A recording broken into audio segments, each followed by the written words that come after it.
Koi waved from the hostel window as the three girls were dropped off. Each one of them came out from the front seat of different cars as a man stood there opening the door of the car for them. Then they each were hugged by the men with some kiss planted on their forehead. They were soon outside the fence of the dormitory they climbed. The fence jumped inside and headed straight into their hostel. The next day was Saturday. The girls were to go to the school salon to make their hair. It was a large salon that had different stylists working in it. But before any girl entered the salon, the three queens must first go and make their hair. They paid the hair stylist extra money to concentrate on only their hair. The whole school waited until they were done with their hair. After they were done, then the other girls would go and make their hair. But Koi was from a poor background. She attended prestigious boarding school, which was an all-girls boarding school. Because of the scholarship she got, she and G were the only two girls who won Madame Margaret's prestigious scholarship. That was what gave them the chance to be at St. George's. Her grooming at St. George's included an extra expenses. She and her friend Inky made simple weaving styles for each other.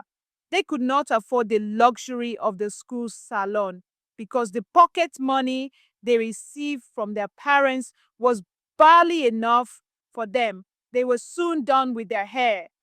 They left the lobby and went straight into their hostel and settled down. But Sandra, Jennifer, and Mona Lisa could not hold their laughter. Just take a look at them. Ugly monkeys. They don't understand that beauty is money. Some other students also joined with them at their laughter. At the ending side of the dimet tray stood their corner. The bedding were the finest bed in the whole of St. George's. Their corners were finely decorated with flowers as they sat there at their corner. With crossed legs, there in front of them were packs of milky popcorn with some smoothies. Koi and Kai walked briskly past them, but just as they passed, KY stumbled and fell down, mistakenly pouring away their smoothie. "I'm sorry," she muttered as she stood in front of them, trembling. "You poor thing, Mona Lisa," sneered. "Have you ever seen a smoothie all your life? You have to pay for it. And this is 10,000. Naira Koi opened her mouth in astonishment. "I can't afford that. Huge," she said.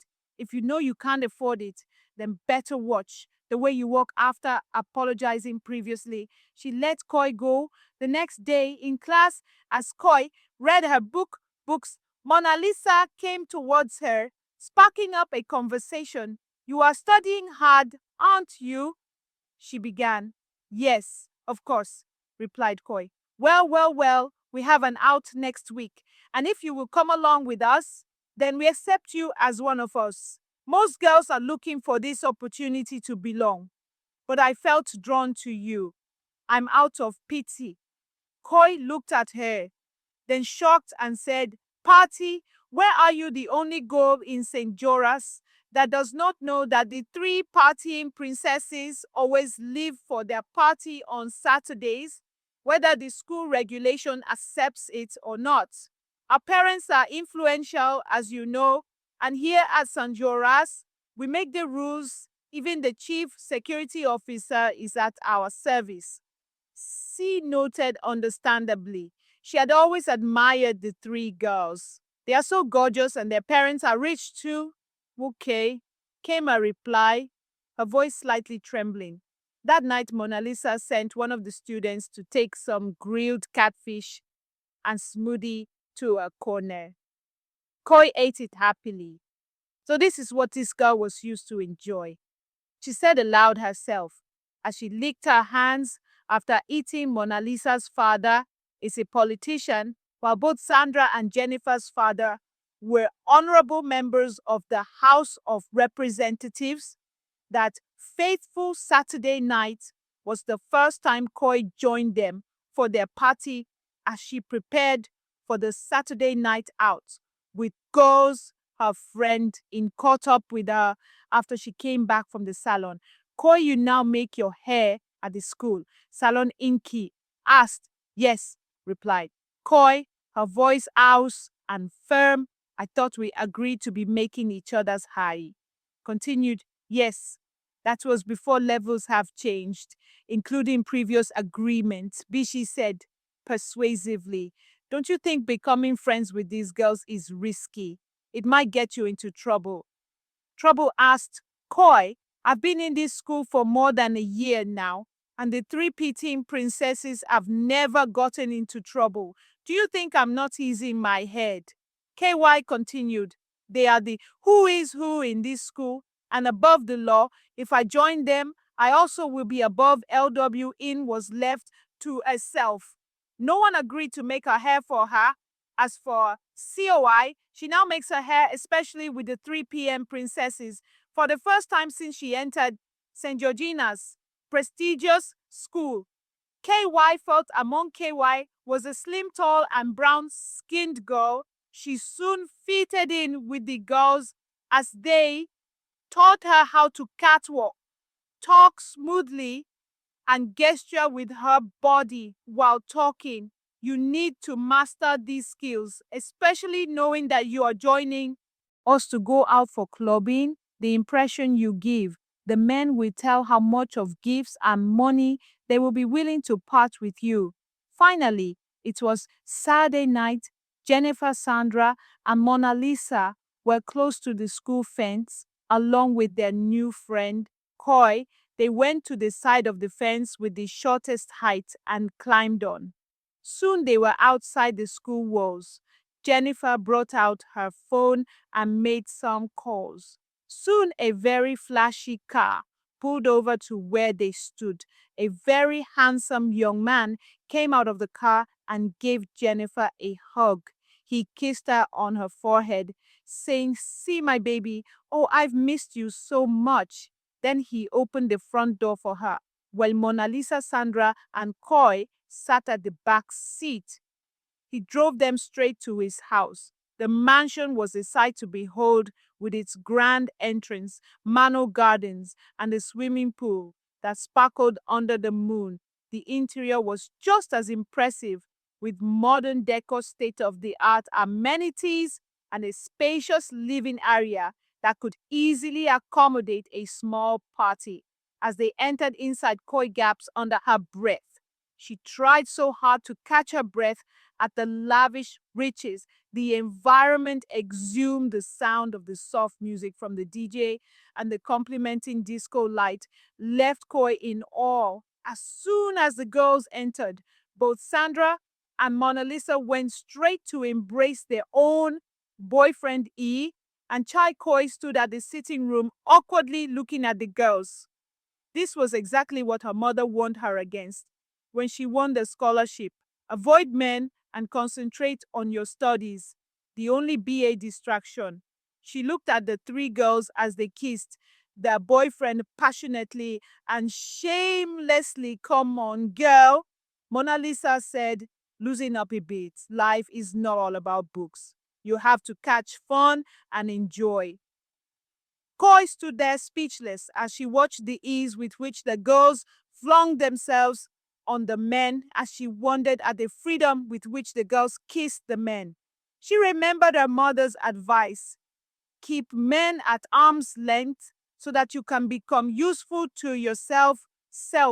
But these girls have never gotten pregnant despite being free with men. As she thought about this, a man came to meet her. He was tall, handsome. His aura didn't go unnoticed. Hey, fine. Angel, how are you doing? Can I keep your company? Key's heart skipped a bit. I'm fine, sir. Thank you, she replied. He sat down there as he introduced himself. My name is A, he said with a warm smile. May I know your name? My name is Koi Koi said. Shelly, I like you. You look so very beautiful, like an angel, A continued. Soon the other three girls arrived with their glasses of whiskey on their hands. Hey, Koi, they said, hope you're catching on. You didn't take your drink. Holy girl, you have to learn how to be a big girl now. Before the girls left, they had a lot of gifts from their boyfriend clothes money and some gadgets. Soon the girls were outside the school fence. They jumped over and entered their hostel. Koi too was given a new iPhone by Kay. Take this phone, my angel, and also this morning, do not hesitate to call me whenever you need me. KY was so happy she had never used an Android phone before, and here she was with an iPhone. She indeed has become one of the happening girls of S, judging us back at school. KY continued to call Mr. K every day when other girls are out of the hostel. The three partying princesses will put on their gadgets and begin to call their boyfriends. Koi, too, will call Mr. Ken. Mr. Ken, on the other hand, will call her, praising her and calling her many sweet names. Koi was indeed happy to have belonged. She now works amongst the happening girls of the campus and have left E&I behind by their next outing. They were in the same venue with their different boyfriends. Each of the girls entered the different rooms with their boyfriends leaving Koi and Mr. Ken as Mr. K came forward to touch Koi. But she protested, saying, I can't do this. My mother had warned me against it. Then why are you here? Said Mr. K, give me the iPhone I gave you. He said angrily as he shoved her aside. When her friends returned, Mr. K talked with them, saying, bring me a girl that knows what's up. I don't need these local girls who will come here to waste my time when the girls are at their hostel. That day, they talked to Go, saying, look at how you have missed your opportunity to become a big girl. Why are you so childish? Your mother said, does you look like we don't have mothers? Is your mother here with you in school? But what if I get pregnant? Koi asked. There's nothing like that. And beside, we have drugs that can easily flush away that pregnancy. Finally, KY made up her mind she wanted to be a big girl. After all, Mr. K had promised even to marry her after her high school. Koi threw herself at Mr. with reckless abandon every Saturday. She will go to their usual meeting place and they will eat and drink with their boyfriend. They also sleep together with their boyfriends before going back to the hostel. Soon it became a no for Koi to abort her pregnancy each time she became pregnant. As months progressed, Koi became totally distracted from her studies. She moved from a position at the top of the class to having poor GRS and results. She always feels weak in her body. She always feels like fainting. Most of the times, on one of the weekends, they had sneaked out as usual. They danced, ate, and drank. As usual, after Koi came back, she found out that her period was not forthcoming for some weeks. Now she tested herself with the pregnancy kit they had in the hostel. She was positive for the pregnancy test. She went straight to take the abortion pills she had always taken, expecting the pregnancy to flush out as usual. But to her greatest amazement, the pregnancy was today. She took even some more of the pills, and yet nothing happened. KY was in a dilemma. She did not know what to do. She quickly told her friends, Sandra, Jennifer, and Mona Lisa. They too could not help her. But why are your things always different? We always take care of our things since we started working our lives in the streets. You just joined 6 months ago and you want to put us into trouble. After they said this to her, they stopped coming around her, avoiding her like a plague. Her stomach was now beginning to bulge as her pregnancy has passed 3 months now. One Saturday night, KY was at Mr. Ken's place. She went out all by herself. Since a month ago, Mr. Kel learned that Koi was pregnant. He had refused to pick her call. She went to visit him in the place she had always known to be his house. She knocked at the gate, fully prepared to face him. To her greatest amazement, a very beautiful, elegantly dressed woman opened the gates. I'm looking for. Koi said her heart racing up and down. Oh, he drove my husband out, replied Madame Lorita. Can I wait for him? Asked. And who are you?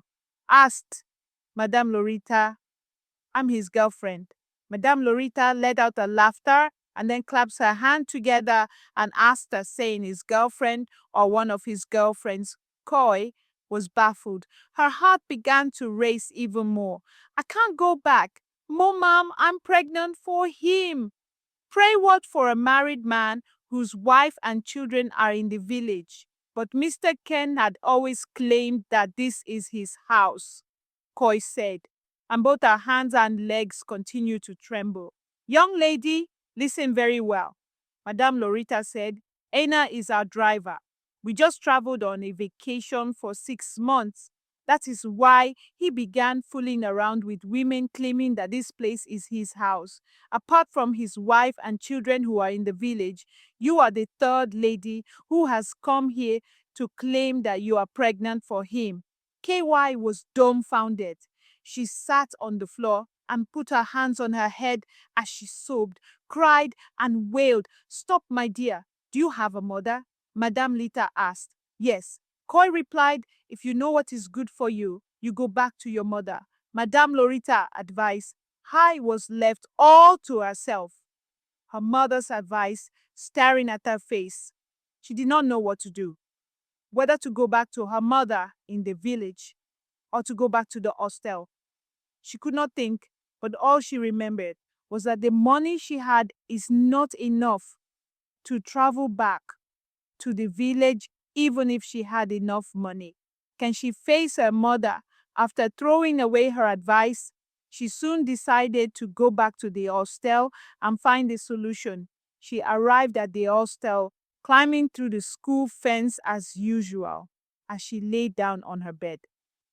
Kai thought about many things. If the school authority find out that she's pregnant, they will expel her in a disgraceful manner. But facing her mother is something she cannot do that night. She slipped to Mona Lisa's corner, kneeling down to beg her. She begged her to take her to an abortionist. Mona Lisa refused at first. But because of the way she cried and begged, her Mona Lisa agreed to help. The next Saturday night, both of them climbed the school fence as usual, outside the school premises. They went to a quack doctor who performed abortion using sharp instruments to pull fetal out of the W. Your pregnancy is now 4 months. The quack doctor said this process is very risky and is even more riskier at this stage. He continued.